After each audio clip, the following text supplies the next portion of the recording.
আল্লাহ জান্নাতের ভিতরে সুর দিয়ে দিয়ে বান্দারে গান শোনাইবে। একসাথে কইতেন না? এই কোরআন তেলাওয়াত জান্নাতে হবে কার সুরে জানেন? দাউদের কণ্ঠে। হযরত দাউদ কে আমার আল্লাহ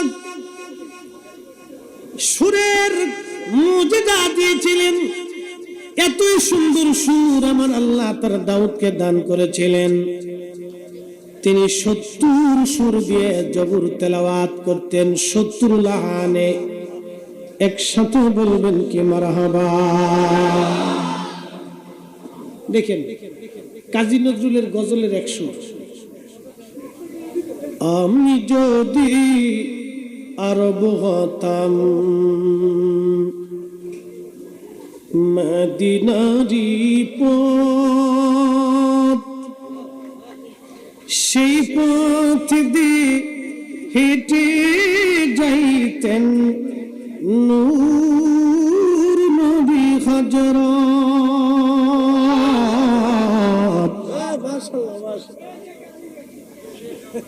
শফিক ভাই আল্লাহু আকবার। নূর নবী হযরত মারহাবা করনা।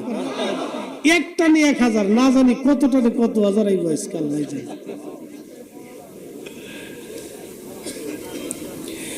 এ ভাই কাজী নজরুল এক সুরে এইভাবে একটা না দুইটা না শত শত নাত লিখে গেছেন। কাজী নজরুল ইসলাম শত শত নাত লিখে গেলেন। আহা, পৃথিবীর কত কবি আছে দেখেন। হাসান বিন সাবিত আমার নবীর শানে নাত লেখছেন। ইন্নাকা উলিতা মুবাররান, আরবি নাত। ইন্নাকা উলিতা মুবাররান মিন কুল্লি আইব কাআন্নাকা খুলিকতা কামা তাশা। একবার জোরে বলা যাবে কি মারহাবা। সুর দিছে কে? জোরে বলে। নাতি রসুল কি সুর দিয়ে পড়বো না সুর ছাড়া? হামদে বাড়ি তলে কি সুর দিয়ে না সুর ছাড়া? জোরে বলে। কোরআন শরীফ তেলাওয়াত সুর দিয়ে না সুর ছাড়া? নামাজে তেলাওয়াত কি সুর দিয়ে না সুর ছাড়া? তো ওয়াজ করলে করার সময় সুর দিয়ে ওয়াজ করলে আরেক বক্তার জলে কেন? তার মানে বুঝে গেল এটা শয়তানের আড্ডি। আজাজিল কোথাকার তোর জলে, তোর বাপের সুর দিয়ে আমরা ওয়াজ করব। একই কথা বললে কেন? ইমাম সব শুরু করছে আলহামদুলিল্লাহি রাব্বিল আলামিন আর রহমানির রহিম মালিক ইয়াউমিদ্দিন ইয়্যাকা না'বুদু ওয়া ইয়্যাকা নাস্তাঈন। ভালো লাগে? আমি যদি এই পড়ি আলহামদুলিল্লাহি রাব্বিল আলামিন, রাত নাই বলে কি কথা কেন? ভালো লাগছে? সুর দিছে কে? আল্লাহর কালাম সুর দিয়ে বললে আল্লাহর নবী নিজে এটা হক আদায় করতে বলছেন। একসাথে বলবেন না মারহাবা। তো আল্লাহর কালাম যদি সুর দিয়ে করা যায় তো ওয়াজ সুর দিয়ে করা যাবে না। শয়তান কোথাকার।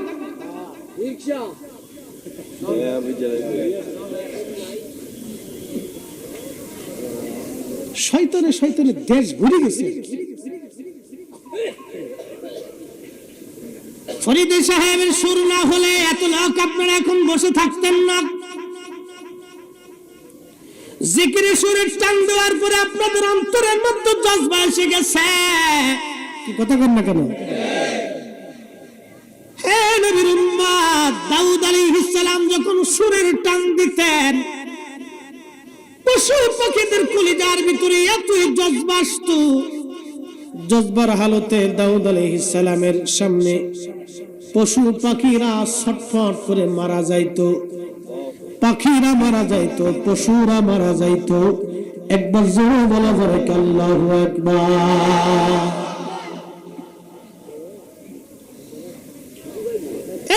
সুর দাউদ আলাইহিস সালাম 70 সুর দিয়ে জবুর শরীফ তেলাওয়াত করে শোনাইতেন।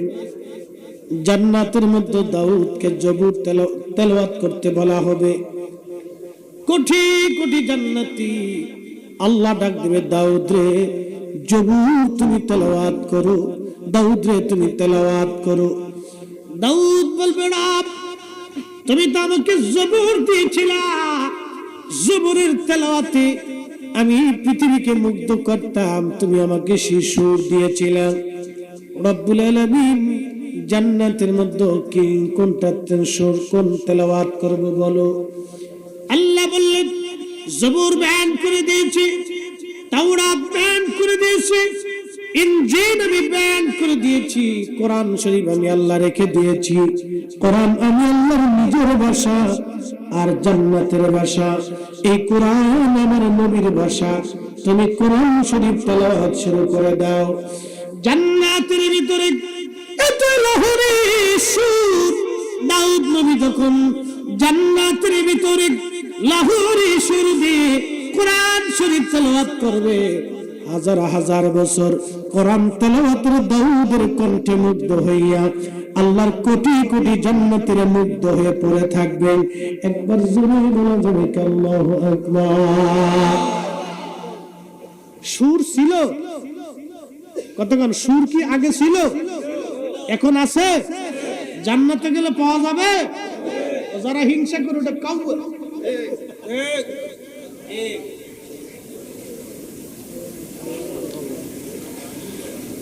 রামনগরবাসী, রায়পুরবাসী খুবই মনোযোগ দিয়ে শুনিয়া যান। সাহাবীরা সুরে সুরে নবীজির নাত গাইতো। শুধু কি তাই, প্রিয় নবী আমার হিজরত করে যখন মদিনায় যান, মদিনা বাপ দিবেন, এদেশে ইসলাম আনছে কি? ওলি আল্লাহরা। এ কথা কি সত্য না মিথ্যা?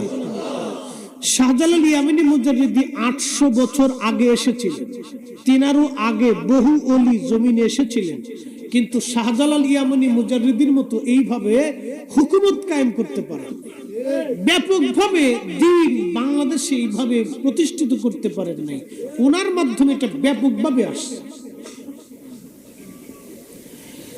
হযরত শাহজালাল ইয়ামানি 800 বছর আগে আসলেন 360 জনকে নিয়ে।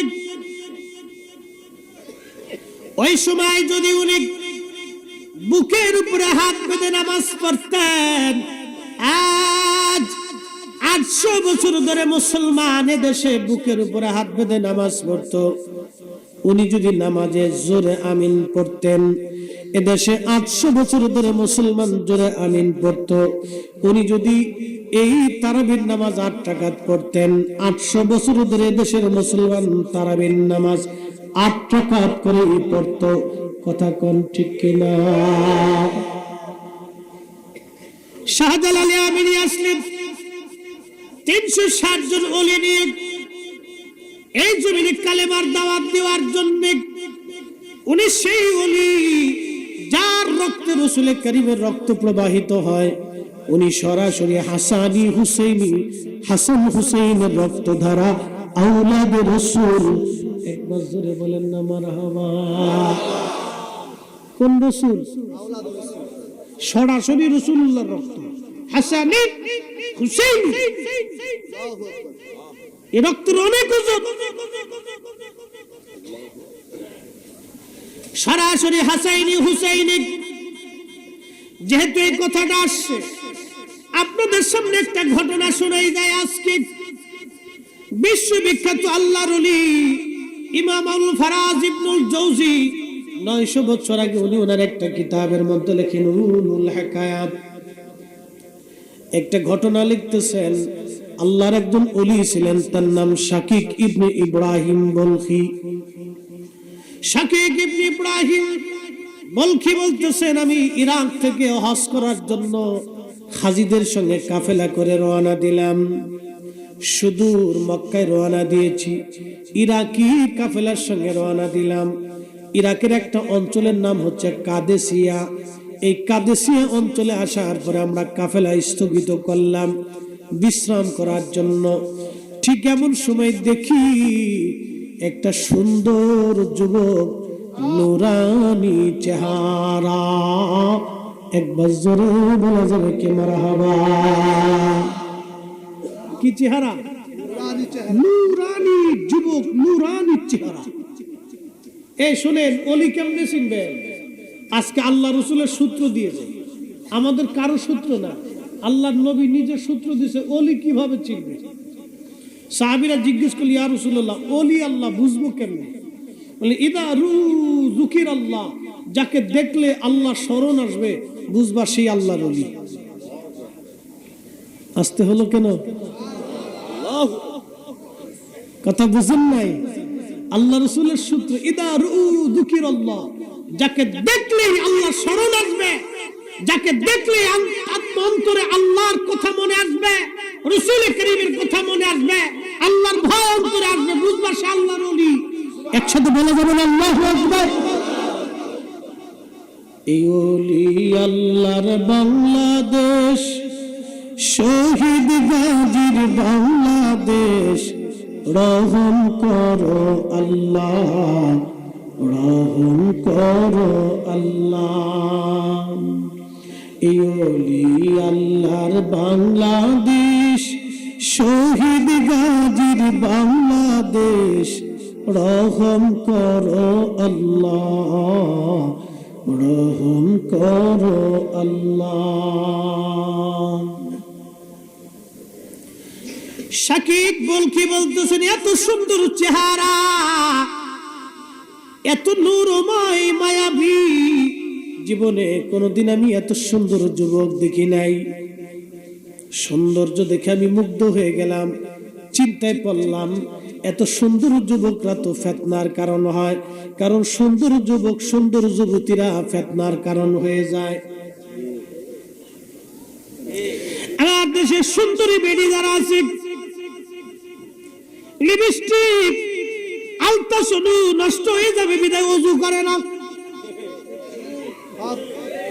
ঠিক আছে, মহিলারা শেষে আন্দোলন করবো যে হুজুরের না মান, হুজুর সুবিধার না। এই রাত্রিবেলা এসে আমরা দুর্নাম শুরু করছি। কমু কমু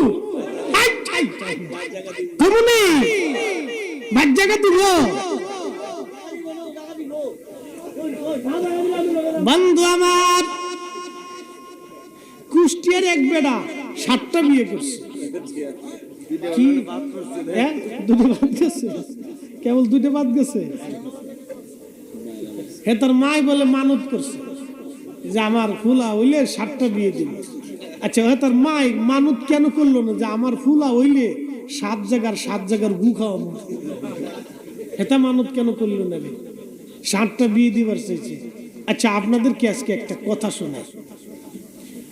আকাশের সূর্য কার হুকুমে উদিত? আইনটা কার? পৃথিবীর সব জ্ঞান বিজ্ঞান, প্রেসিডেন্ট, রাষ্ট্রপতি, সেনাবাহিনী, পৃথিবীর সবচেয়ে বেশি শক্তিধর 2টা সেনা ফ্লোর, একটা আমেরিকান, একটা রুশিয়া। এর হলো পৃথিবীর সবচেয়ে শক্তিশালী এবং বিচক্ষণ এবং খুব মারণাস্ত্রমুখী সেনাবাহিনী 2টি। এদের মতো এত মারণাস্ত্র পৃথিবীর কোন দেশে নেই। এটা 2টা খুব পাওয়ারফুল, সুপ্রিম পাওয়ার। তাদের মানে অস্ত্র খুব বেশি, তা পারমাণবিক অস্ত্র। একটা সুইচ মেরে দিলে বাংলাদেশের মতো একটা দেশ মাত্র 10 মিনিটে শেষ। খালি এসে পড়বো, পড়তে মনে করেন যে পুড়ে শেষ হয়ে যাবে। বুঝতে পারছেন? এরকম তাদের মারণাস্ত্র। এই যে কঠিন মারণাস্ত্রমুখী সেনাবাহিনী, এত জ্ঞান বিজ্ঞান, সূর্য কি 1 মিনিট দেরিতে উঠানোর সুযোগ আছে? সূর্য আল্লাহর আইনে চলে, চাঁদ আল্লাহর আইনে চলে। আশ-শামসু ওয়াল কমারু বিহুসবানি ওয়ান নাজমু আশ-শাজারু ইয়াসজুদান।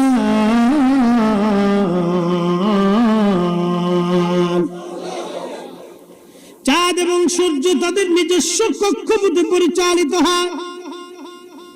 সূর্য আল্লাহর আইনে। এখন শীতকাল, বাংলাদেশের সমস্ত মানুষ যদি চেষ্টা করে গরম আনার জন্য, গরম আনতে পারবে না। শীতের পরে আসবে বসন্ত, এরপরে আসবে আপনার গ্রীষ্ম, এরপরে বর্ষা।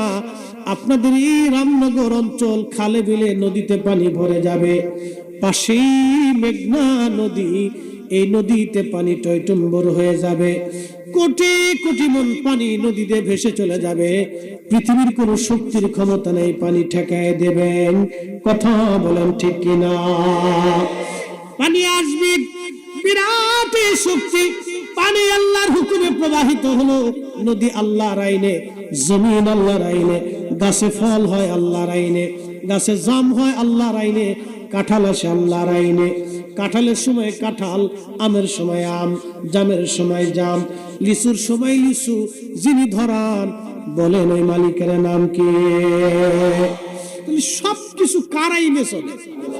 আমরা কার আইনে চলে? জোরে জোরে জোরে। যদি এলাকার সবচেয়ে বড় বড় কুত্তা, তাজা তাজা কুত্তা, নাদুস নুদুস কুত্তাগার কিন্তু গ্রুপ আছে। কি কথা কন না কেন? রামনগর পূর্ব পাড়ায় এক গ্রুপ, উত্তর পাড়ার আর এক গ্রুপ, পশ্চিম পাড়ার আর এক গ্রুপ, ওইদিকে গেলে নদীর পাড়ে আর এক গ্রুপ। বুঝতে পারছেন? এই ওরা গ্রুপে গ্রুপে, গ্রুপের ভিতরে আবার লিডার আছে। এটির ভিতর সর্বহারা পার্টি, হক পার্টি, ব্যান্ড পার্টি, বিভিন্ন পার্টি আছে। বুঝতে পারছেন? এই এক এক গ্রুপের এরিয়ার ভিতরে গেলে বিশ্বযুদ্ধ শুরু হয়। বুঝতে পারছেন? এই গ্রুপের ভিতর যেটা লিডার সেটা আবার খুব শক্তিশালী, একটু নাদুস নুদুস।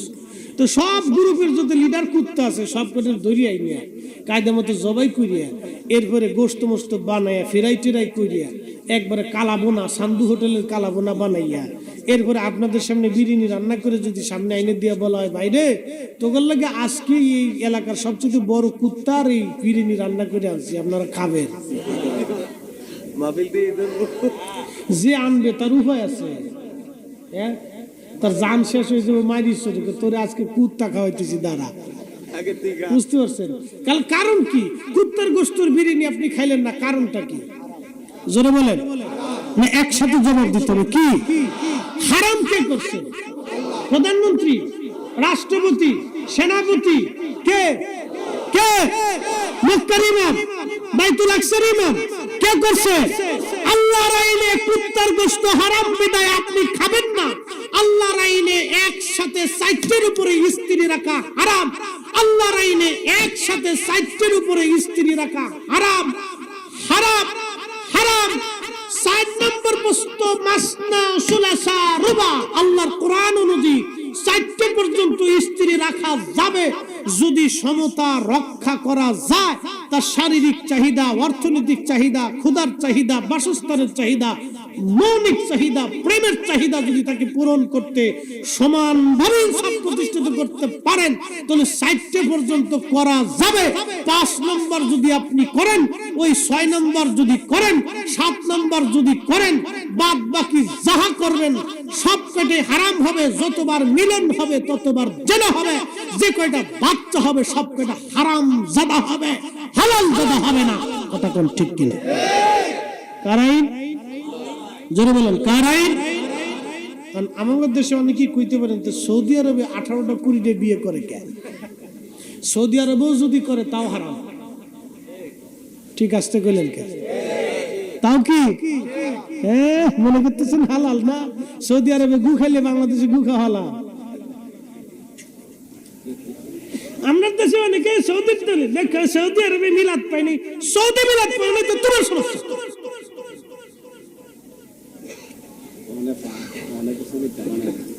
মৌলানা নুরুল ইসলাম ফারুকী সাহেব রহমতুল্লাহ শহীদ হয়েছে, আল্লাহ তার বেহেশতের আলা মাকাম দিক। সকলে বলে না।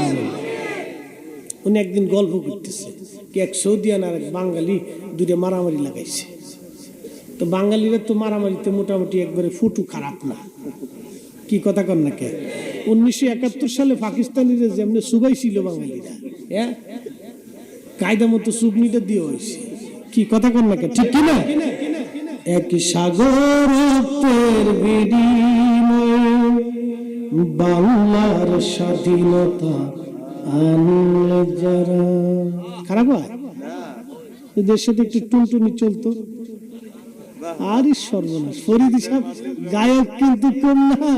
শফিক ভাই একটা 1000 দিছে, তখন মনে করেন যে খালি বান্ডিল ছাড়ে, মাল ছাড় মাল ছাড়। ফুলাফানে শুনে কি আমি একা, কিরে ফুলা ভাই কি দাও, আমি একা আমি একা। এটা হল এটা হল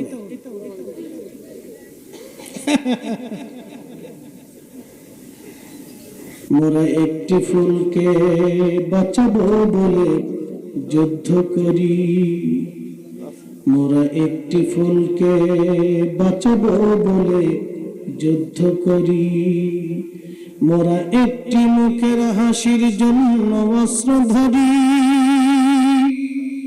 মোরা একটি ফুলকে বাঁচাবো বলে যুদ্ধ করি। ঠিক কিনা? প্রিয় রামনগরবাসী, আল্লাহর আইনে কুত্তার গোশত হারাম, আল্লাহর আইনে 4টির উপর স্ত্রী রাখা হারাম। ফারুকি সাহেব বলতেছেন বাঙালি আর সৌদিয়ান মারামারি লাগাইছে, তো বাঙালি সৌদি আরব তার সব জায়গায় লাঠি সুটা পাওয়া যায় না, বাঁশকুটি ইট পাটকেল পাওয়া যায় না, ও জায়গার সব জায়গায় সমান। তো বাঙালি কিছু না পাইয়া পায়ের জুতা খুলে সৌদিয়ানরে মারতেছে, বাঙালি জুতা খুললে সৌদিয়ানরে ফিটাচ্ছে। তো জুতার বাড়ি খেয়ে সৌদিয়ান দাঁড়ায় দাঁড়ায় হাসে। ফারুকি সাহেব বলতেছেন আমি দৌড়াই গেলাম ছুটানোর লাগিয়া, দুটোরে ছুটে সৌদিয়ানদের জিজ্ঞেস করলাম কিরে তোর জুতা দিয়ে ফিটায় তুই হাসোস কে? ও তো কাপুরুষ, কাপুরুষ না হইলে কি জুতা দিয়ে ফিটায়? ও তো লেডিস। ও তো লেডিস, লেডিস না হইলে কি জুতা দিয়ে ফিটায়? লেডিস মানে বুঝলাম না। শোন, আমার বউ আছে মেলাডি, মানে অনেকটি বউ আমার আছে, তো মাঝে মধ্যে আমার বউরা আমার জুতা দিয়ে ফিটায়।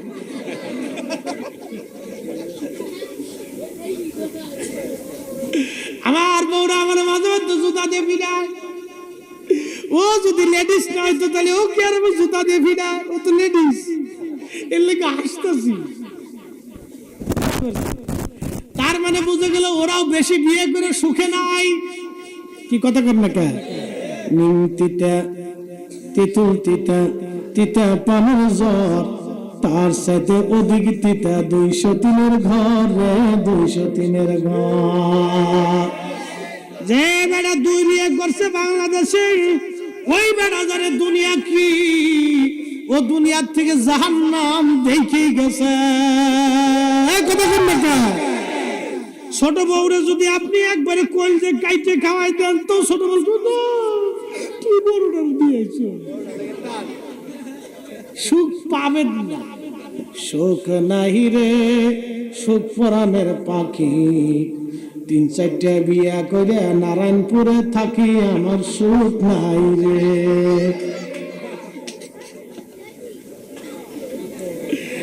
রাত বেশি তো, রাত 3টে বাজে, জিম দিলে তো কাজ হবে না, জায়গায় রাখা লাগবে, আর কিছু করার নাই। মুসলমান, তাহলে আল্লাহর আইনে বিয়ে কয়টা সর্বোচ্চ? জোরে বলেন কয়টা? 4টা বিয়ে। এই দিকে আমি আর যাব না, মূল আলোচনায় চলে যাই। শাকিব বলখি রাহমাতুল্লাহর কথা মনে আসেনি? সুন্দর যুবক, চিন্তা করলেন ফিতনার কারণ হয়ে যাবে, এই যুবকটা ফিতনায় পতিত হয়ে যাবে। এত সুন্দর যুবক, আমি চিন্তা করে মনে মনে চিন্তা করলাম তাকে নসিহত করব, উপদেশ আমি দিব। আমি তার কাছে গেলাম, তার সালাম দিলাম। সালাম দেওয়ার সঙ্গে সেই যুবক আমাকে ডাক দিয়ে বলল, হ্যাঁ শাকিব বলখি, তুমি কি কোরআনের সে আয়াতে পড়ো নাই, কিছু কিছু ধারণা মিথ্যার গুনাহের কারণ হয়, কিছু কিছু ধারণা গুনাহের কারণ হয়। অর্থাৎ তুমি যে আমার প্রতি খারাপ ধারণা করলা, এটা গুনাহের কারণ। ওই যুবক বলিয়া দিল। শাকিব বলকে চিন্তায় পড়ে গেলেন, হাই হাই, কারণ কি? এই যুবক আমার নাম কি করে জানলো? জীবনে তার সঙ্গে আমার দেখা হয় নাই, কথা হয় নাই, পরিচয় নাই, কিন্তু আমার নাম কি করে জানলো? এবং আমি আমার হৃদয় দিয়ে, অন্তর দিয়ে কিছু বলতেছিলাম মনে মনে, আমার অন্তরের হালত, অন্তরের কথা এই যুবকের কাছে কেমনে খবর চলে গেল? একবার জোরে বলা যাবে কি আল্লাহু আকবার? তেলের গাড়ি তেলে চলে,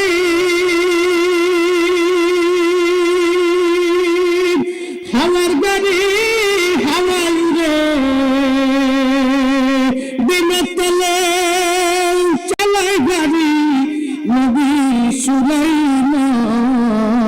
আমরা সেই মুসলমান, আমরা সেই মুসলমান। কথা বলেন ঠিক কিনা? সাটা কি নসিব হইব? আশা করা যায় না মরার পরে কবরে দিবেন? আমাদের দেশের সিস্টেম কি জানেন? বাপ অসুস্থ হয়েছে, হসপিটালে নিয়ে গেছে, বুড়া 80 বছর, হা করে রয়েছে, এ আমার দিকে তাকান, হা করে রয়েছে, কথা কইতে পারে না, কোন রকম একটু সাইয়েছে মিট মিট করে দেখে কেডায়, মাইয়া না ফুলা না নাতি না পুতি, এমনি দেখে। মাইয়া গেল, ফুলা গেল, জামাই গেল, বিয়ে গেল, আত্মীয় গেল, ভাই গেল, এই শ্বশুর বাড়ির, মামা বাড়ির, খালা বাড়ির, ফুফা বাড়ির বন্ধু বান্ধব আম নেয়, কলা নেয়, কাঁঠাল নেয়, পেঁপে নেয়, মুরগার গোশ, খাসির গোশ, গরুর গোশ, এরপরে আপনার কবুতরের গোশ। মাইয়া পাশে বসে বসে কান্দে, ও আব্বা, দেখেন মাইয়ের কান্দন, ও আব্বা তোমার লাগে এই যে কবুতরের গোশত রাইলে নিয়েছি গো আব্বা, তুমি খাও না কে রে আব্বা? কিনা আসুস কে? কথা ঠিক কিনা? আব্বা তুমি খাও না, ফল আনছি, কল আনছি, কাঁঠাল আনছি, পেঁপে আনছি, আব্বা খাও না কে রে? আব্বা তুমি তো চাও না। আব্বাই মনে করুন, আরে বড়া ভরা, আমি জিন্দা থাকা অবস্থায় আনুস না, এখন মরার সময় লই আইস। আমরা সিস্টেম হলো যে খালি মরণের সময় খাওয়া।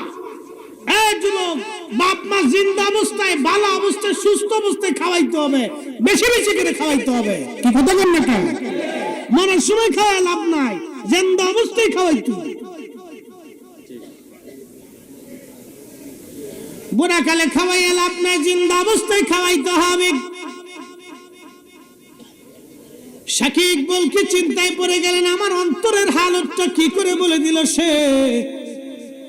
আপনারা কি মনে করেন অন্তরের হালত? এটা একটা মেশিন, এটা একটা ম্যাগনেট, একটা সেন্টার, একটা পাওয়ার। এতই শক্তিশালী ম্যাগনেট এই অন্তর। কারো যদি জিন্দা হয়ে যায়, আল্লাহর পক্ষ থেকে তার কাশ্মীরের দরজা খুলে যায়। যখন কাশ্মীরের দরজা খুলে যায়, তখন এই অন্তর দিয়ে আল্লাহর বান্দা সব কিছু আল্লাহ তারে দেখায় এবং আল্লাহ তারে শোনায়, আল্লাহ তারে জানায়। প্রশ্ন করবেন মুফতি ফরিদি, এই অন্তরের হালত কিভাবে খোলা যায়? এই অন্তরের হালত আপনাকে হালাল খাবার দিয়া, আল্লাহর জিকির দিয়ে, আল্লাহর ইবাদত দিয়ে খুলে নিতে হবে। হারাম খাইলে অন্তর জিন্দা হবে না, জিকির ছাড়া অন্তর জিন্দা হবে না, এবং তাসাউফের ক্লাস করা ছাড়া, আল্লাহর ওলিদের দরবারের ক্লাস করা ছাড়া এই অন্তর হালত আপনার কোনোদিন খুলবে না। শাকিব বলকে বলেন, আমি আশ্চর্য, কিছুক্ষণ পরে দেখলাম যুবকটাকে আর খুঁজে পাইলাম না। এরপরে কয়েকদিন আর সে নাই, তারে খুঁজে পাই না। আবার কিছুদিন পরে তারে আবার দেখলাম, দেখতেছি একটা তাঁবুর পাশে দাঁড়াইয়া দাঁড়াইয়া এত সুন্দর করে সে নামাজে দাঁড়ায় গেছে। সে নামাজ পড়তেছিল আর শরীর গুলি থরথর থরথর করে কাঁপতেছিল, আর চোখের পানিগুলি অঝর ধারায় পড়ে পড়ে তার পবিত্র দাড়িগুলি ভিজে ভিজে জমিনে পড়তেছিল। একবার আওয়াজ তুলে জোরে বলা যাবে কে মারহাবা? এত সুন্দর নামাজ আমি জীবনেও কোনোদিন দেখি নাই। এত চমৎকার নামাজ, এত সুন্দর, চোখের চোখের পানি ছেড়ে ছেড়ে কাঁদতেছে আর শরীরগুলি থরথর থরথর করে তার কাঁপতেছে আল্লাহর সামনে দাঁড়াইয়া। মনে হচ্ছে সে আল্লাহর সঙ্গে কথা বলতেছে, আল্লাহর সঙ্গে কালাম বিনিময় করতেছে। এই সুন্দর নামাজ আমি দেখে আমি শাকিক বলকি চিন্তা করলাম, একটা বার আমি তার সঙ্গে কথা বলে দোয়া নিয়ে আসি। অবশ্যই সে আল্লাহর বুজুর্গ ওলি, এইভাবে এত রাত্রিবেলা সে এত সুন্দর নামাজ পড়ে এবং আল্লাহর সঙ্গে কথা বলতেছে আর থর থর করে কাঁপতেছে। শাকিক ইবনে ইব্রাহিম বলকি তিনি বললেন, আমি তাকে দেখার জন্য দোয়া নেওয়ার জন্য গেলাম, তাকে সালাম দিলাম। সে নামাজ শেষ করে সালামের উত্তর দিয়ে বলল, শাকিক তুমি কি কোরআনে পড়ো নাই যে আল্লাহর দরবারে তওবা করে ও তওবা ও আমিলা সালেহা এবং নেকামল করে আল্লাহ তার জীবনের সব গুনাহগুলি মাফ করে দেয়? একবার জোরে বলা যাবে কে মারহাবা? শাকিক বলকি আরো আশ্চর্য, দ্বিতীয়বার আমার অন্তরের হালত সে কি করে বলে দিল। আমি আবার আশ্চর্য হয়ে গেলাম। শাকিক বলকি রাহমাতুল্লাহ আলাইহি বলতেছেন, দুনিয়ার মানুষ। আমি আশ্চর্য হলাম এবং কিছুক্ষণ পরে সে আমার থেকে আবার হারিয়ে গেল। আবার তারে আমি খুঁজে পাই না, কোথায় গেল? কয়েকদিন আমি তারে খুঁজে পাইলাম না। একটা দিন আমাদের কাফেলা একটা জায়গায় কুয়ার পাশে স্থান নিল। আমি লক্ষ্য করলাম ওই যুবকটা কুয়ার পাশে দাঁড়াইয়া একটা কাঠের বাসন দিয়া কুয়ার ভিতর থেকে পানি উঠানোর জন্য চেষ্টা করতেছে। শাকিক বলকি বলেন, আমি দূর থেকে তাকায় দেখতেছি করেটা কি। কিছুক্ষণ পরে আমি দেখি তার হাত থেকে পানিটা কুয়ার মধ্যে পড়ে গেল। ওই হাতের এসে আপনার কাঠের বাসনটা কুয়ার ভিতরে পড়ে গেল। যখন কুয়ার মধ্যে পড়ে গেছে আমি চিন্তা করলাম, দেখি যুবকটা করে কি। চিন্তা করতেছি যে দেখি করেটা। এমন সময় দেখি আসমানে, আল্লাহর দিকে তাকাইল। আসমানে একসাথে বলবেন আল্লাহু আকবার। আসমানে তাকায় বলতেছে রব। যুবকটা আল্লাহর দিকে, আসমানের দিকে তাকাইয়া আল্লাহর কাছে বলতেছে, ইয়া রব, আমার ক্ষুধা লাগলে তুমি খাবার দাও, আমার পানির প্রয়োজন হলে তুমি আমার তৃষ্ণা নিবায় দাও, তুমি পানি পাঠাও, তুমি খাবার পাঠাও। আল্লাহ, আজকে তোমার বান্দার হাতের পেয়ালাটা কুয়ার নিচে পড়ে গেছে রব, তুমি ওই পেয়ালাটা আমার কাছে ফেরত দিয়ে দাও। শাকিক ইবনে ইব্রাহিম বলকি বললেন, আমি দেখলাম কুয়ার নিচ থেকে পানি উঠে উঠে উঠে উঠে একেবারে কুয়া পরিপূর্ণ হয়ে ভরিয়া কুয়ার চারপাশ দিয়ে পানি গুলি উপচে উপচে পড়ে যেতে লাগলো। আর ওই যুবক সেই পানির ওই যে মশকটা ছিল কাঠের, পানির সাথে ভেসে উঠেছে। সে তার মশকখানা নিয়ে, সে তার ওই পানির পেয়ালাখানা নিয়ে পানি পান করলো এবং ওই পানি দিয়ে ওযু করে সে নামাজে দাঁড়ায় গেল। একবার জোরে বলা যাবে আল্লাহু আকবার। তেলের গাড়ি তেলে চলে,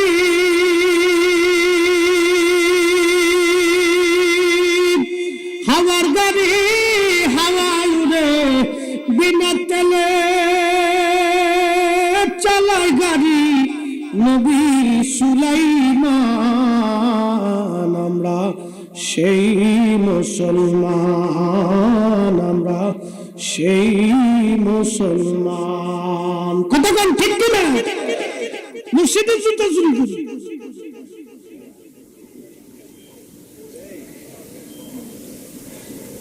এমন মুসলিম মসজিদের জুতা চুরি করে, খালি মসজিদের জুতা চুরি হয় না, মসজিদের বহু কমিটি মসজিদের টাকা চুরি করেও খায়।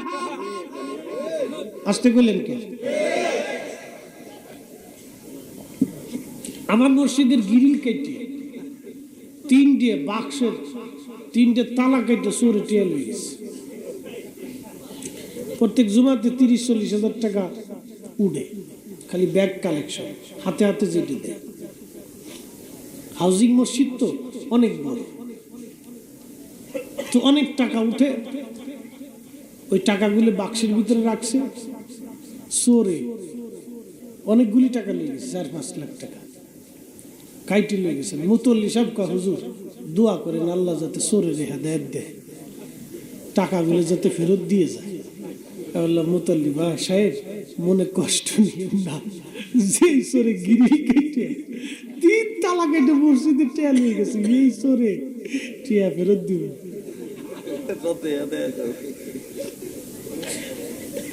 কি চোরে চোর, 23 চোর,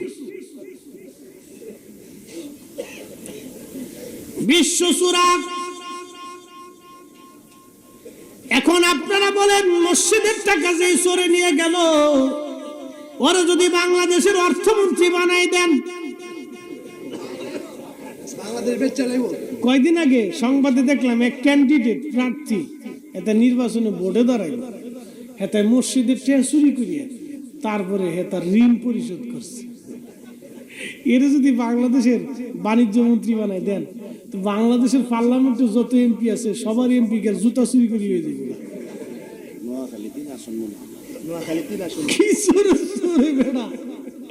চিন্তা করতে পারছে, আন্তর্জাতিক মানুষ। আমার শফিক ভাই কিন্তু নোয়াখালী বলে, এই তার নাম করলে নোয়াখালী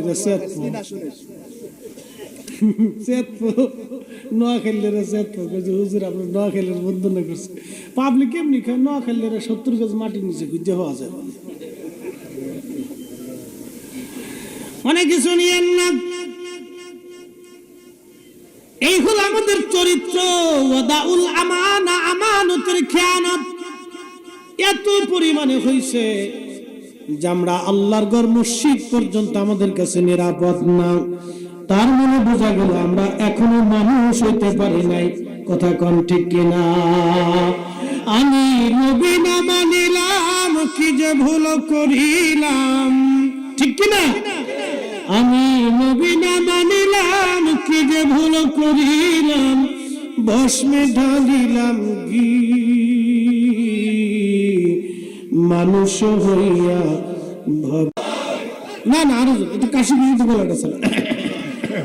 জোরে জোরে আল্লাহু আকবার।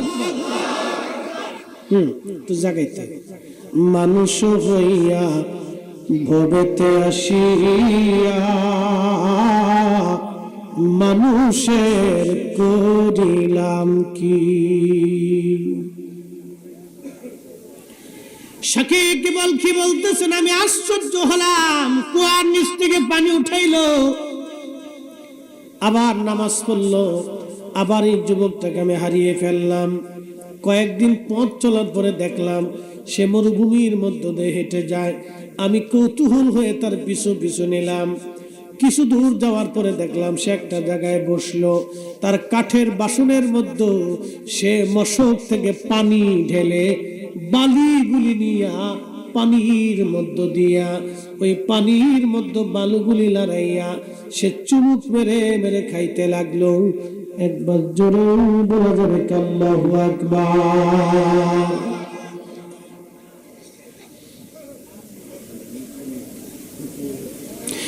এশকের গভীর তত্ত্ব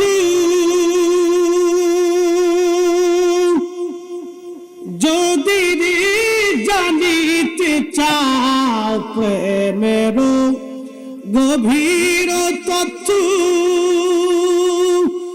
যদি জানিতে চাও, কামেলের পদ তলে নেশার হইয়া যাও। এশকের গভীর তত্ত্ব যদি বুঝিতে চাও, ওরে মুর্শিদের চরণ তলে নেশার হইয়া যাও। দেখ না ফরিদ করিল দান, অমূল্য চক্ষুরা রতন ইব্রাহিম সারিয়া দিল মহামূল্য সিংহাসন।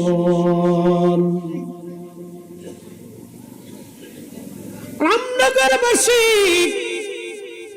হাজরাতে শাকিব বল কি আশ্চর্য, পানির ভিতরে বালু দিয়ে কি করে খায়?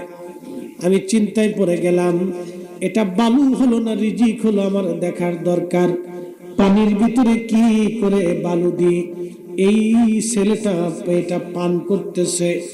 আমি তার কাছে গেলাম, সালাম দিলাম, বললাম হে আল্লাহর বান্দা, আপনার খাবারেও আমাকে অংশগ্রহণ করে নেন, অর্থাৎ আপনার খাবার থেকে কিছু খাবার আপনি দয়া করে আমাকে দিয়ে দেন। যুবক ডাক দিয়ে বলল, শাকিব, আল্লাহর দেওয়া রিজিকে আপনি সন্দেহ করতেছেন, তাহলে নেন, বিসমিল্লাহ বলে শুরু করেন। আমি চিন্তায় পড়ে গেলাম, মনে মনে বললাম তার খাবারের মধ্যে সমস্যা আছে কিনা দেখি। আর সে বলে দিচ্ছে, শাকিব, আল্লাহর দেওয়া রিজিকে আপনার সন্দেহ হচ্ছে, বিসমিল্লাহ বলে শুরু করেন। শাকিব বল কি বললেন, ওই খাবারটা যখন আমি মুখের মধ্যে দিলাম, দেখলাম সে বালি আর বালি নাই, ওই বালিটা বার্লি ছাতু হয়ে গেছে। ছাতু আরবিতে বলে তালবিনা, বাংলায় বলে ছাতু। একবার জোরে বলা যাবে কি মারহাবা? ছাতু চিনেন? ছাতু এখন আছে দেশে, হ্যাঁ, বাচ্চাদেরকে খাওয়াননি, ফুলাফানে এখনকার চিপস, সুইংগাম, খালি ওই শ্যাপ সাথে শ্যাপ দিন ভরে চাইতেছে। সুইংগাম কা, ফুসকা, শর্টফুটি, স্বামী বিদেশ, টাকা খরচা করে জায়গা পায় না, খালি শর্টফুটির দোকানে দৌড় দেয়, মনে কিছু নিয়ে না, খালি ফুসকা আর শর্টফুটি। এই সাতাই আমি যাবি খাই, ছাতু খাবে না, আরবিতে বলে তালবিনা, খুব পুষ্টিকর খাবার। এটা খেলে হাড়, শরীরের মধ্যে এগুলো শক্তিশালী হয়, ব্রেন প্রশস্ত হয়। এ কাজের জিনিস খাবে না, খালি অকাজের জিনিস। খুব মনোযোগ দিয়ে, এটার নাম তালবিনা, নাম ছাতু। হাজরাতে শাকিব বল কি আশ্চর্য হয়ে গেলেন, এই ছাতুগুলি কোথা থেকে হলো? বললেন এতই মজাদার খাবার। আমি আশ্চর্য হয়ে গেলাম, এত সুন্দর খাবার কোথা থেকে আসলো? আমি 3 দিন পর্যন্ত আমার ক্ষুধা লাগে নাই, 3 দিন পর্যন্ত আমার তৃষ্ণা লাগে নাই। একবার জোরে বলা যাবে আল্লাহু আকবার। শাকিব বল কি আশ্চর্য হয়ে গেলেন, বালি পর্যন্ত আল্লাহ ছাতু বানাই দিলেন। আল্লাহর ওলি যারা, তাদের জন্য আল্লাহ আইন পরিবর্তন করে দেয়। কি কথা কন না কেন? আল্লাহর বন্ধু যারা, তাদের জন্য আল্লাহ আইন পরিবর্তন করে দেয়, বিধান পরিবর্তন করে দেয়। কোরআন শরীফ থেকে বলেছিলাম, আম হাসিবাতা আন্না আসহাবাল কাহফি ওয়ার রাকিম কানু মিন আয়াতিনা আযাবা। আসহাবে কাহফ 7 জন যুবক আল্লাহর ওলি। আহা, ওই জামানায় তারা শিরক এবং কুফর থেকে দূরে থাকার জন্য একটা মসজিদ বানাইয়া আজান দেওয়া শুরু করলেন। 7 জন যুবক, তাদের আজান নামাজ দেখে দেশের বাচ্চা বলল, ধরে নিয়ে আসো। ধরে নিয়ে যাওয়া হলো। বাচ্চা তখন ছিল ওই প্রতিমা পূজারী, পাথর এবং সূর্য পূজারী। বাচ্চা ডাক দেয়, বললো, যুবকরা, তোমরা এই ধর্ম কোথায় পেয়েছো? বলে, এটা আল্লাহর ধর্ম, আল্লাহর একত্ববাদের উপর আমরা ঈমান এনেছি। বাচ্চা বলল, এই ধর্ম যদি তোমরা না ছাড়ো, তোমাদেরকে হত্যা করা হবে। যুবকরা ডাক দেয়, বলল, বাচ্চা, জীবন চলে যাবে, এই ধর্ম আমরা ছাড়ব না, আল্লাহর একত্ববাদ আমরা ভুলব না। বাচ্চা বলল, যেহেতু ভুলবাই না, তাহলে তোমাদেরকে হত্যা করা হবে। বলে, জীবন দিয়ে দিব।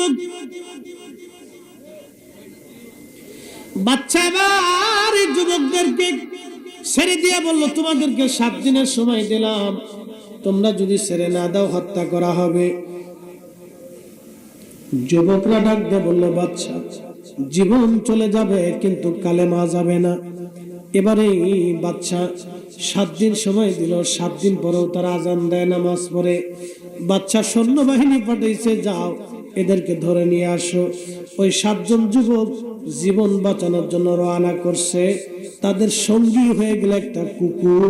এই কুকুরের নাম কিতমির। একবার জোরে বলা যাবে কি মারহাবা? আল্লাহ রাসূল বললেন, আল মারু মা মান আহাব্বা, দুনিয়াতে তুমি যারা মহব্বত করবা, হাসরের মাঠে তার সঙ্গে হাসর নাসর হয়ে যাবে। দুনিয়াতে যদি অলিদেরকে ভালোবাসো, হাসরের মাঠে অলিদের সঙ্গে হাসর নাসর হয়ে যাবে। দুনিয়াতে তুমি যারা ভালোবাসবা, আমার দেশের অনেকেই দেখবেন ওই যে ধনী ব্যক্তি যারা আছে, ঢাকা শহরে অনেক ধনী ব্যক্তিরা রাত্রিবেলা কুত্তা নিয়ে ঘুমাই থাকে। কথা বুঝছেন না মনে হয়? অনেক ধনীরা কুত্তা নিয়ে ঘুমায়। আচ্ছা, এখন আপনাদেরকে বলি, যারা দিনের বেলা রাত্রিবেলা ধনীরা কুত্তা নিয়ে ঘুমায়, কিয়ামতের ময়দানে ওদের সাথে কুত্তার সাথে হাসর নাসর হবে? কে হবে না কেন? অবশ্যই। আমার যারা এই দেশে মেসির মতো চুল কাটে, কিয়ামতের ময়দানে ওদের সাথে মেসির হাসর নাসর হবে। নেইমারের মতো যারা কাটিং দেয়, কিয়ামতের ময়দানে নেইমারের সাথে ওদের হাসর নাসর হবে। আসতেছেন আপনারা? কথা ঠিক না ঠিক? আচ্ছা বলেন, রাসূল ঠিক না বান্দা ঠিক? নবী ঠিক। নবী বললেন, আল মারউ মা মান আহাব্বা, তুমি যারে ভালোবাসো তার সাথে হাসর নাসর হবে। এই জন্য আমরা সুন্নিরা ওলিদেরকে ভালোবাসি। কি কথা বলেন না, ঠিক কি না? আমরা ওলিদেরকে ভালোবাসি, ওলিদের সাথে আপনার জান্নাত হাসর নাসর হবে।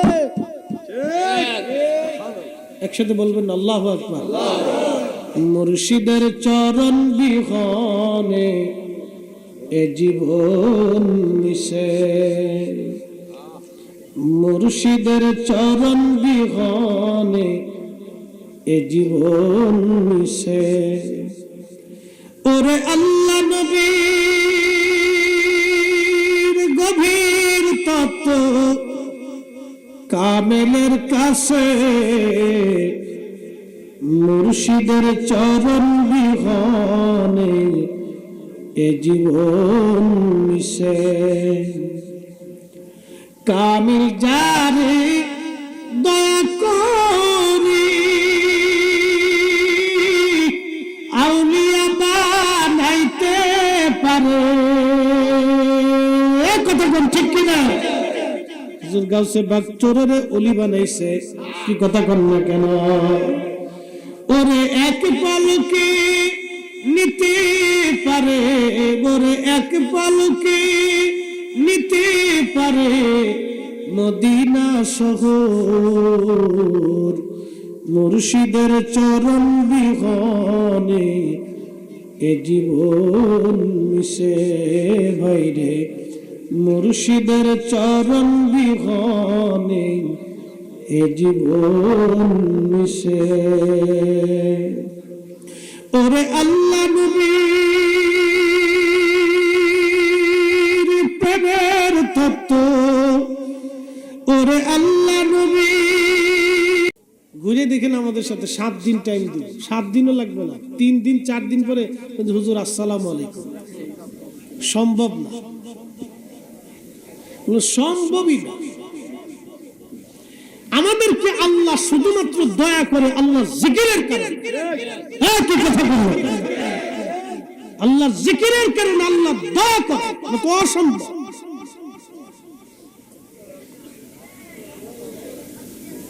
আল্লাহর কোরআন বলতেছে, আল্লাহর পথে যারা জীবন দেয় তাদেরকে মরা মনে করিও না, তারা জিন্দা। একসাথে জোরে বলেন আল্লাহু আকবার। জিন্দা জিন্দা। সাহাবী বলতেছেন, আমি কোরআন শুনতেছি কবরের উপর থেকে, আর কোরআন তেলাওয়াত হয় কবরের ভিতর থেকে। একবার জোরে বলা যাবে আল্লাহু আকবার। এই আমার দিকে তাকান, কোরআন তেলাওয়াত হয় কোন জায়গা? কবরের ভিতরে। জোরে কোন? কবরের।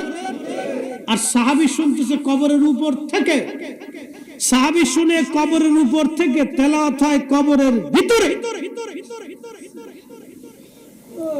তেলাওয়াত হয় কবরের ভিতরে, সাহাবী শুনে কবরের উপরে।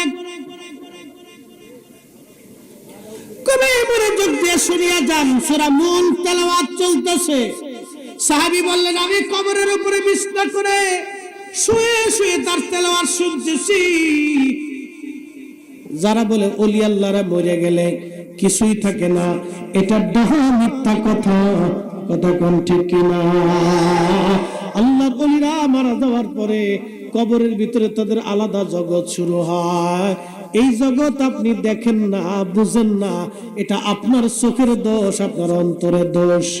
এসব দেখি কামার হাট বাজার, ঠিক কিনা? একটা না পাই আর একটা না রে, চলো এবার ভব পারে। ওরে নিজে কানা পথ চিনে না, পরকে ডাকে বারবার। এসব দেখি কামার হাট বাজার।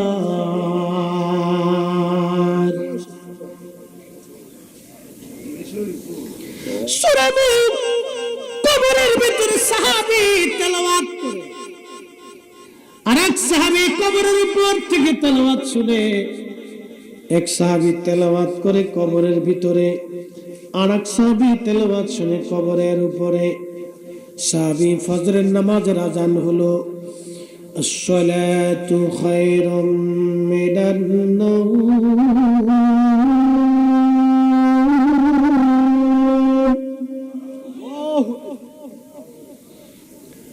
আসসালাতু খায়রুম মিনান নাওম।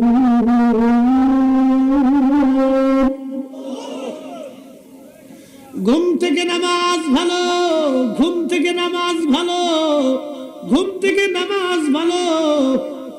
বুঝে কয়জন মানে কয়জন? সাহাবী নামাজ পড়তে গেলেন, সারা রাত তেলাওয়াত শুনলেন, নামাজ পড়তে গেলেন, আল্লাহর হাবিবের পিছনে নামাজ পড়লেন।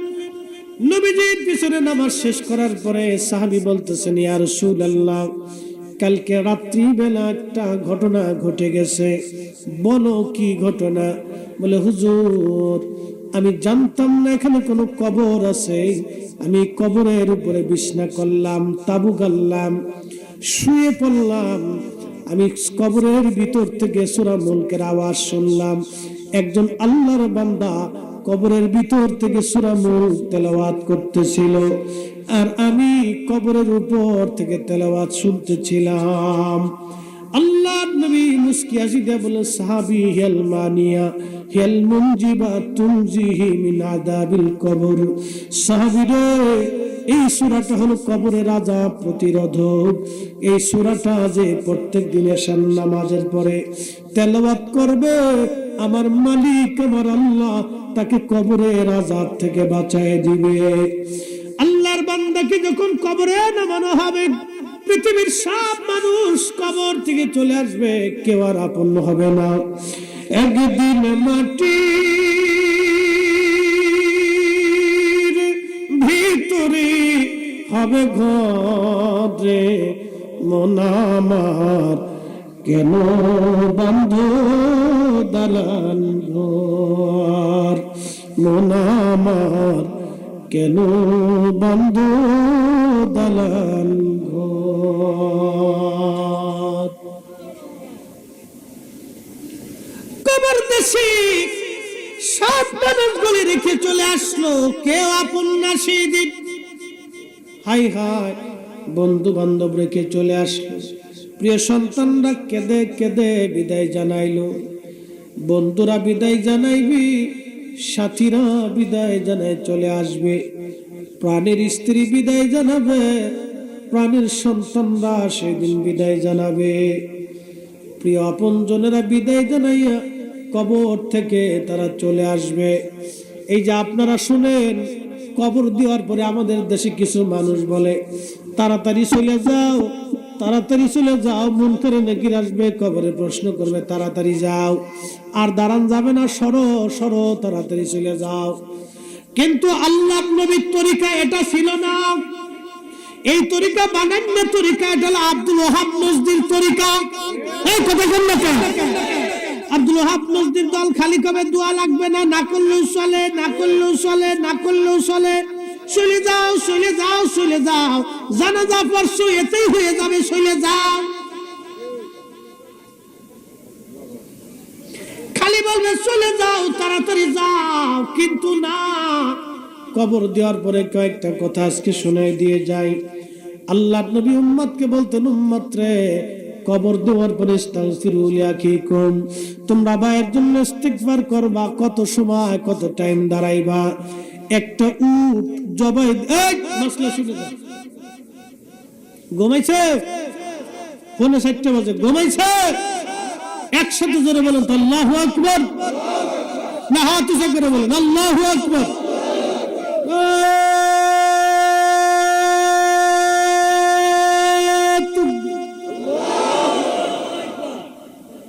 দাদার বয়স কত? হ্যাঁ, 75। এই দাদার বয়স কত? হ্যাঁ, 90। ওখান আপনি বয়ে রয়েছেন দুনিয়াতে।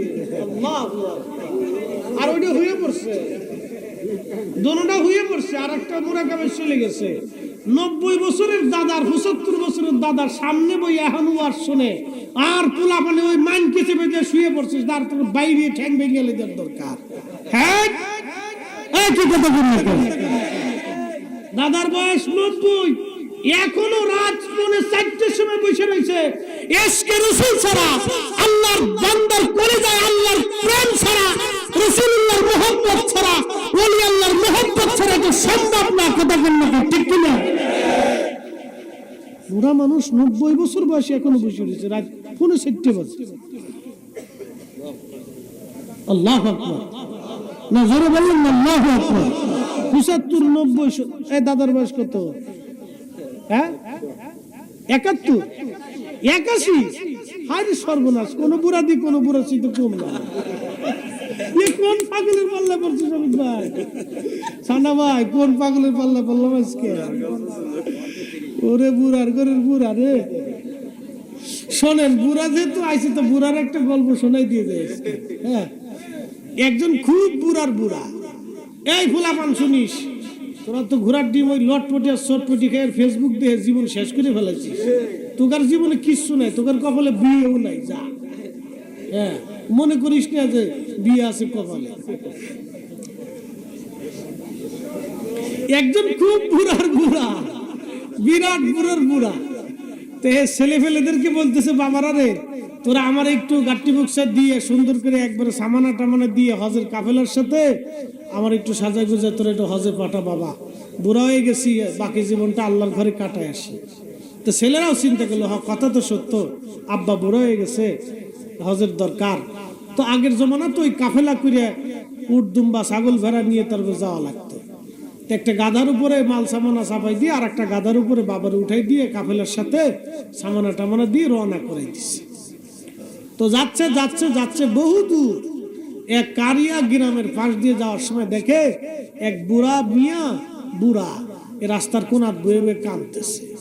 তখন খুব মায়া লাগছে। বুড়া কালে বুড়া লোকটা কান্দে, মনে হয় ছেলে পেলেরা খাইতে যেতে দেয় নাই, বাড়ির থেকে বেড টেড করে দিছে।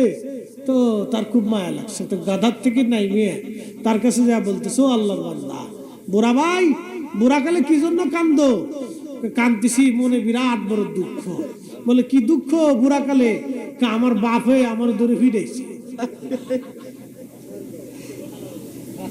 আমার বাপ হয়ে আমার ফিরেছে।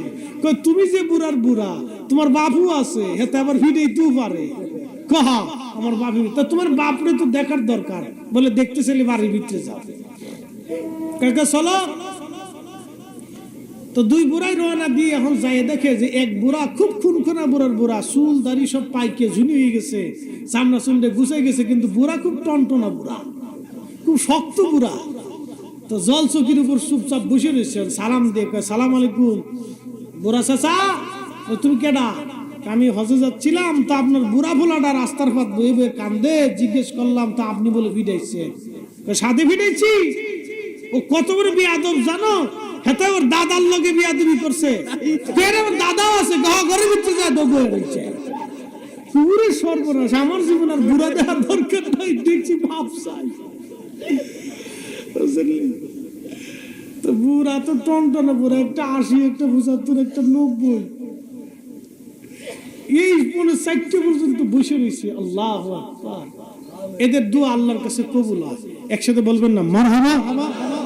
এরা যখন হাত তুলে তখন আল্লাহর কাছে শরম হয় যে আমার এই বুড়া বান্দা বুড়া কালে আমার কাছে কাঁদতেছে,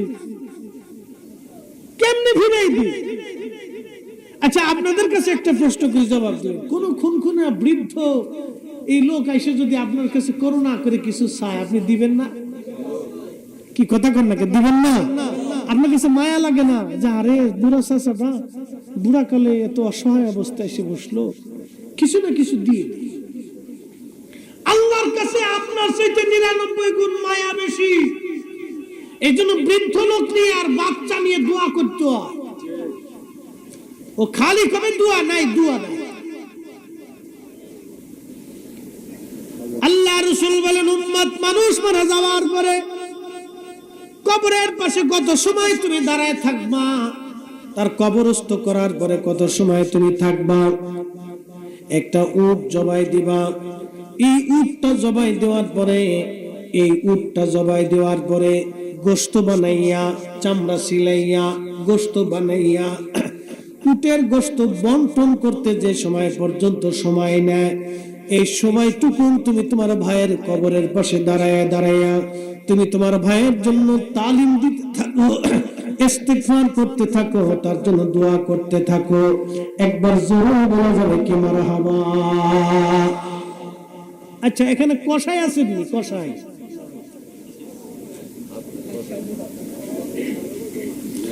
বিয়ে নাই না করছেন, বরযাত্রী তিথি গেছেন না, কুরবানির গরু তো বানা। আচ্ছা, একটা গরু বানাইতে কত সময় লাগে? 3 থেকে 4 ঘন্টা। তাও একজনে বানান না, 7-8 জন 10 জনে মিলে কুবাচ্ছেন, চামড়া ছিলাচ্ছেন, এটা করতেছেন সেটা করতেছেন। তাহলে 4 ঘন্টা যদি গরু জবাই দিয়ে গরু বানাইয়া বন্টন করতে সময় লাগে, তাহলে উট জবাই দিয়ে চামড়া ছিলাইয়া কি পরিমাণ সময় লাগে? 4 ঘন্টা থেকে আরো 1 ঘন্টা বেশি ধরে, কারণ উটটা তো মোটামুটি বড়ই। 4 ঘন্টায় ধরলাম, তো 4 ঘন্টা তো কম টাইম না। আপনার ভাইয়ের কবরের পাশে দাঁড়াইয়া তুমি, আল্লাহ রাসূল বলতেছেন, তুমি এই সময় পর্যন্ত তার জন্য ইস্তিগফার করো, ক্ষমা চাইতে থাকো, কোরআন তেলাওয়াত করতে থাকো, জিকির করতে থাকো, তার জন্য দোয়া করতে থাকো। আর কিছু লোক আছে খালি চলে যান, চলে যান, সরেন মুনকার নাকির। আচ্ছা, মুনকার নাকির আসার জন্য ও পাগল হইছে কে? কারণটা কি? ও কি উত্তর দিবে? শয়তান কোথাকার দেশে শয়তানে ভুলে গেছে। কি কথা বল না? মুনকার নাকির আসল নাকি ও মানে পাগল হয়ে গেছে। চলে যান, চলে যান, চলে যান। কে তুই পাগল হইছ কেন?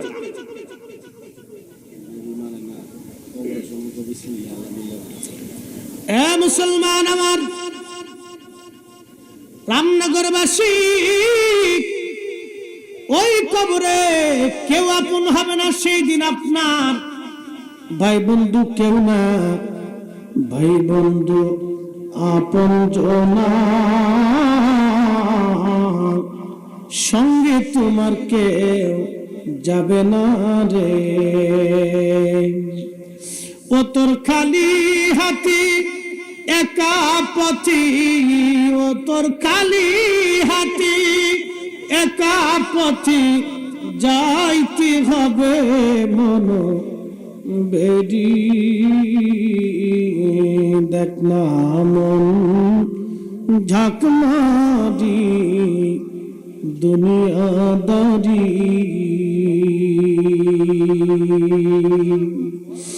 ও তোর পিছে পিছে ঘুরছে সমন, কোন দিন জানি তোর হয় সমন জারি। দেখ না মন ঝাঁক মারিয়ে দুনিয়াদারি।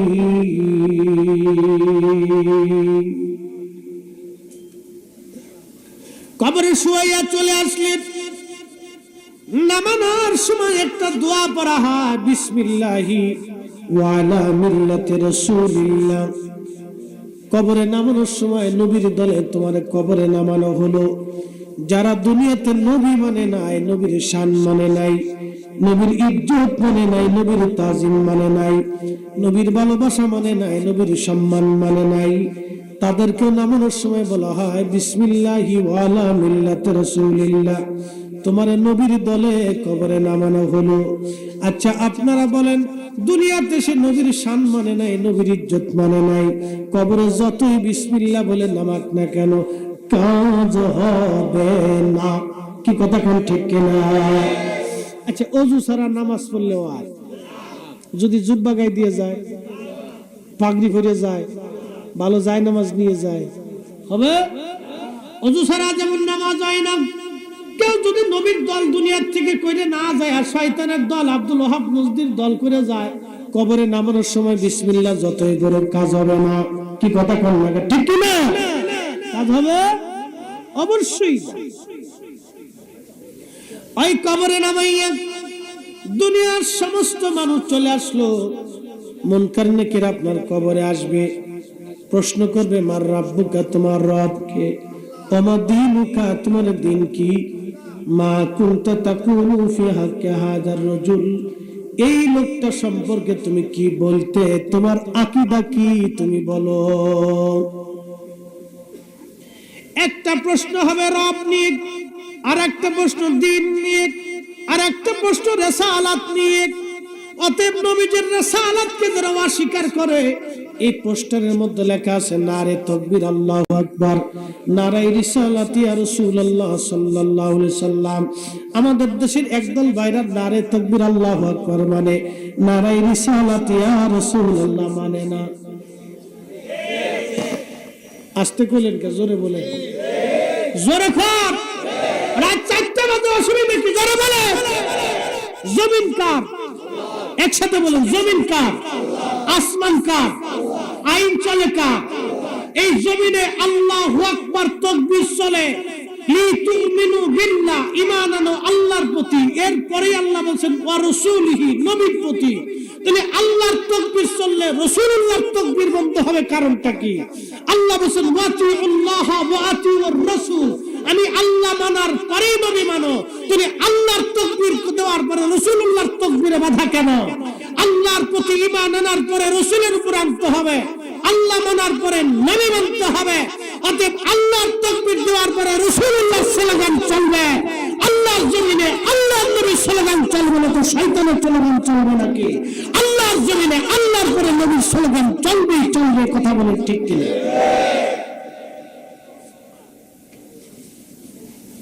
উনি এসে বেদাতের ফতোয়া দিতেছে, মুফতি শাহ, ওনার বাপ দাদার গেলে ধর্ম পাইছি আমরা।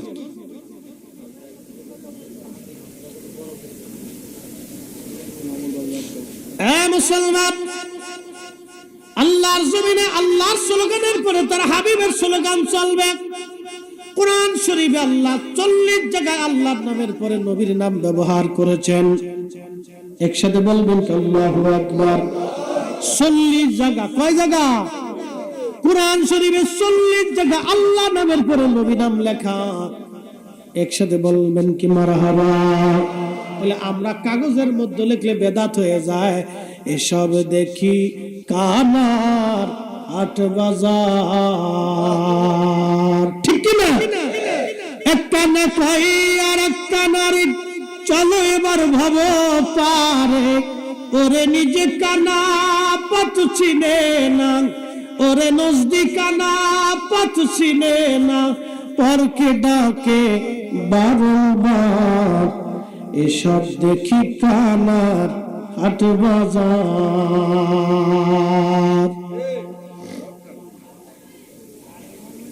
বন্ধু আমার, খুবই মনোযোগ দিয়ে শুনিয়া যান। কবরে নামানোর পরে দুনিয়ার সব মানুষ চলে আসলো। 3টা প্রশ্ন, মার রাব্বুকা ওমা দীনুকা মা কুনতা তাকুলু ফি হাক্কি হাযার রাজুল। আমার নবীকে কবরের মধ্যে দেখাইয়া প্রশ্ন করা হবে, এই লোকটার সম্পর্কে তুমি কি বলতে? অ্যাটেনশন প্লিজ, রাত অনেক, ফজরের রাত, তাহাজ্জুদ চলমান, একবারে ফজর সামান্য কিছু সময় পরেই হবে। আপনাদেরকে শোনাচ্ছি, যদিও এত রাত্রে সেন্টিমেন্ট, আপনার ওয়াজের সূচনা এখন না, এখন হলো নামাজের টাইম, জিকিরের সময়, আল্লাহর দরবারে হাত তুলে চোখের পানি ফেলে কান্নার সময়। এ সময় নসিহত শোনার সময় না।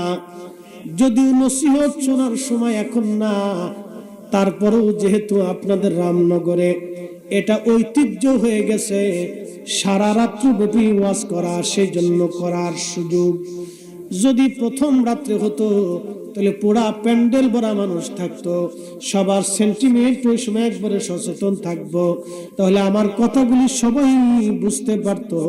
এখন আপনাদের স্নায়ু সবারটাই দুর্বল, স্নায়ু খুব দুর্বল, ক্ষীণ হয়ে গেছে। এ সময় অনেক কথা ক্যাচ করবে, তারপরে বলতেছি আব্দুল করিমের কবর বাংলাদেশে এই মুহূর্তে কবরে তাকে নামানো হচ্ছে। একই টাইমে খাগড়াছড়ির একজনের কবরে নামানো হয়েছে।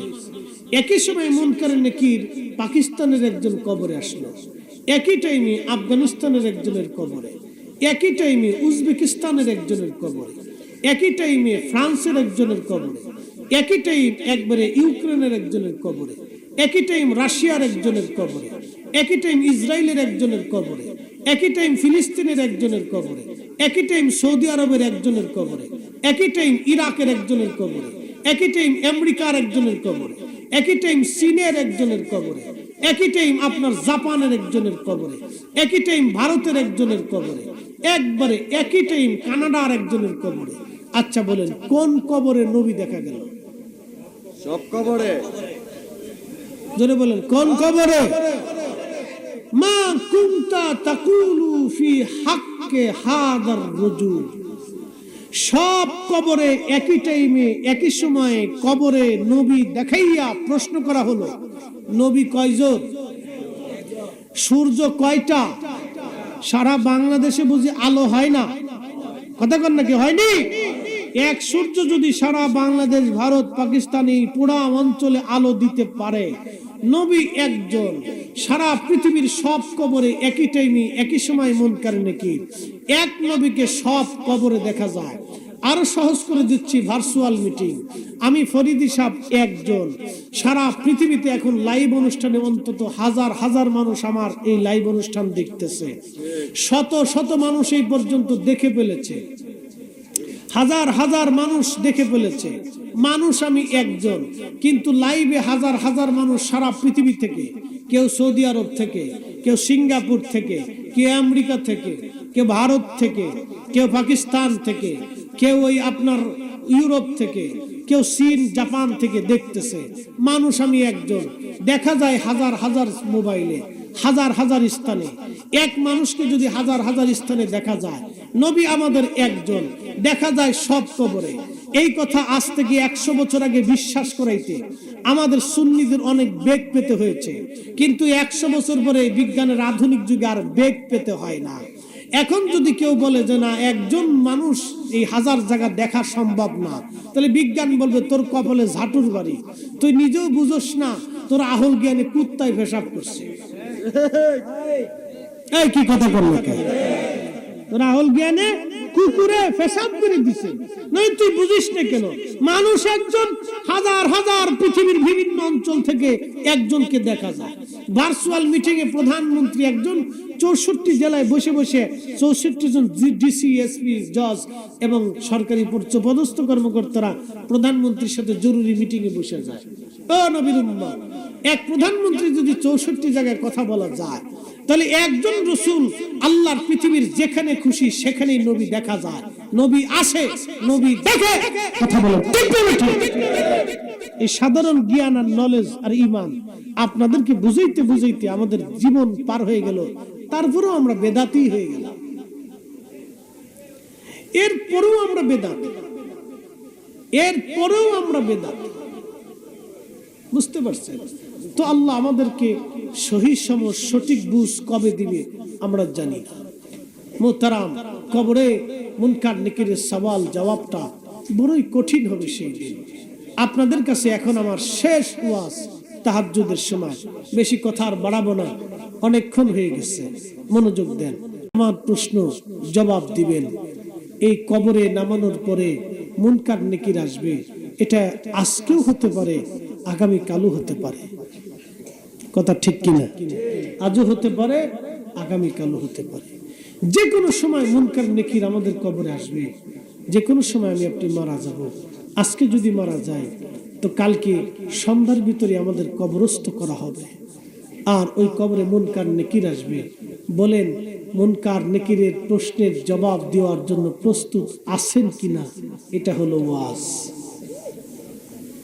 প্রস্তুতি নিতে হবে, প্রস্তুতি। ওয়াজ যতই শুনে যান, আপনাকে মুনকার নেকিরের প্রশ্নের জবাবের জন্য প্রস্তুতি নিতে হবে। ছেলে এসএসসি পরীক্ষা দিবে, 3 মাস আগে থেকে দোয়া চায়, হুজুর দোয়া করেন।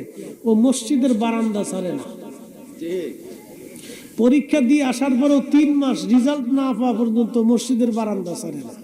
দেখবেন ছেলে পরীক্ষা দিয়ে আসার পরে কি যে সাধু হয়ে গেছে, বাপরে বাপ, ওর মতো বুজুর্গ আর দুনিয়াতে নাই। কি কথা খারাপ গেছি রে পোলাপান, মসজিদের বারান্দা ছাড়ে না। এসএসসি পরীক্ষা দিয়ে আইসে এই যে মসজিদ ধরছে, খালি নামাজ পড়ে আগে আল্লাহ ফেল যাতে না করি, তাহলে আব্বার পিঠের চামড়া রাখবেন না। আল্লাহ ফেল যাতে না করি, তাহলে মা আর খাইতে দিবেন না। খালি চিন্তা করে আল্লাহ ভালো পাস করি, ভালো রেজাল্ট হয়, ভালো ফেল যাতে না করি। ও মসজিদের বারান্দা ছাড়ে না।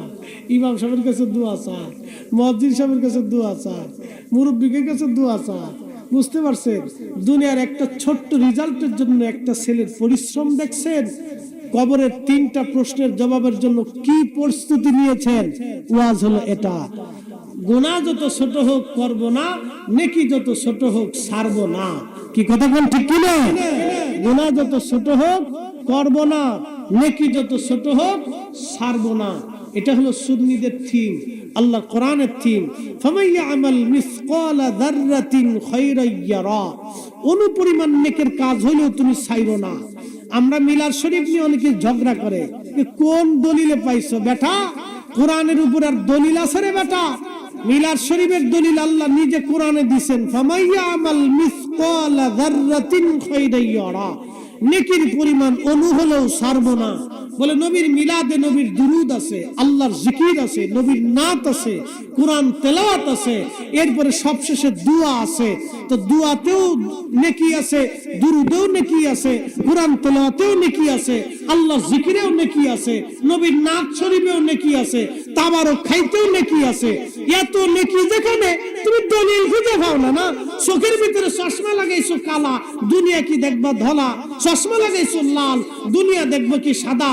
তো চশমা লাল, দুনিয়াও লাল, চশমা কালা, দুনিয়াও কালা। তুমি নিজেই বেদাতের চশমা লাগাই দিছো, এজন্য যেদিকে তাকাও খালি বেদাত আর বেদাত চোখে দেখো। কি কথা বল না কেন? যেদিকে তাকাও খালি বেদাত আর বেদাত, বেদাত আর বেদাত।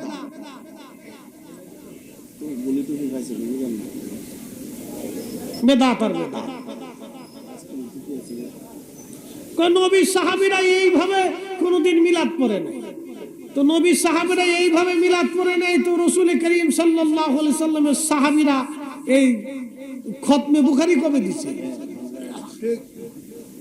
হ্যাঁ, নবী আসার 200 বছর পরে বুখারী শরীফ হয়েছে। খতমে বুখারী কই পেয়েছে? ইসলাহি মাহফিল কই পেয়েছে? আরো অনেক কিছু আছে যেগুলো ধরলে শেষে অনেকে রাগ করবে। তুই রানে চলে গেলি কে?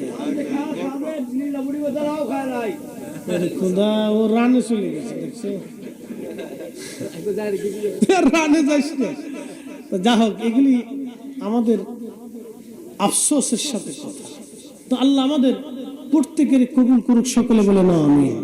সুন্নত বেদাত আমরা বুঝি, আমরা ওয়াজ, আল্লাহ পাক আমাদেরকে মানার, ঈমান আনার, আহলে সুন্নাত ওয়াল জামাতের পথে চলার তৌফিক দিক, বলে না আমিন।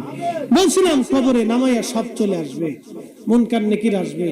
আপনি পরাস্ত হয়ে গেছেন, পরাস্ত হয়ে যাওয়ার পরে কি হবে? সূরা মুলক, ও শুনে যান, সূরা মুলক মাথার পাশে দাঁড়ায় থাকবে যে ব্যক্তি প্রত্যেকদিন এশার নামাজের পরে সূরা মুলক তেলাওয়াত করত। এই সূরা মুলক মাথার পাশে দাঁড়ায় থাকবে, আযাবের ফেরেশতারা মাথার দিক থেকে আসতে যাবে। ঠিক এই সময় সূরা মুলক ডাক দিবে, ও ফেরেশতারা কোথায় যাও? বলে এই বান্দাকে আযাব দেওয়ার জন্য যাচ্ছি। সূরা মুলক ডাক দেয়া বলবে, ফেরেশতারা রে, আমার আল্লাহর বান্দা প্রত্যেক দিন আমাকে রাত্রিবেলা তেলাওয়াত করত, অতএব আমি যত সময় আসি তোমাদেরকে কবরে ঢুকতে দেব না। একবার জোরে বলা যাবে আল্লাহু আকবার।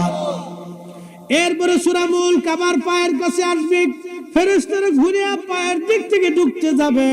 সূরা মুলক পায়ের সামনে দাঁড়ায় থাকবে, ফেরেশতাদেরকে বলবে, ফেরেশতারা কোথায় যাও? বলে এই বান্দাকে আযাব দেওয়ার জন্য যাচ্ছি। সূরা মুলক কয় না, এ বান্দা প্রত্যেকদিন এশার নামাজের পরে আমাকে তেলাওয়াত করত, অতএব যতই চেষ্টা করো আমি মুলক তোমাকে এখানে ঢুকতে দেব না। ফেরেশতারা বলবে, রব কোন কবরে তুমি পাঠাইলা? তোমার মুলক সূরা মুলকের জ্বালায় ঢুকাই তো যায় না, সে ঢুকতে দিতে চায় না। সে তাকে বলে তেলাওয়াত করেছিল এই জন্য ঢুকতে দেবেন আল্লাহ, আমরা কি করে ঢুকবো? আল্লাহ ডাক দেবে, ফেরেশতারা রে, চলে আয়, চলে আয়, চলে আয়, আমি আমার বান্দার জীবনের গুনাহ মাফ করে দিলাম। একবার জোরে বলা যাবে কে মারহাবা। দুনিয়ার যখন কেউ আপনার আপন হলো না, সূরা মুলক আপনার আপন হয়ে গেল, তাহলে এশার নামাজের পরে সূরা মুলক আপনারা তেলাওয়াত করবেন। আল্লাহ সকলকে আমল করার তৌফিক দিন। সকলে আওয়াজ তুলে জোরে বলেন আমিন।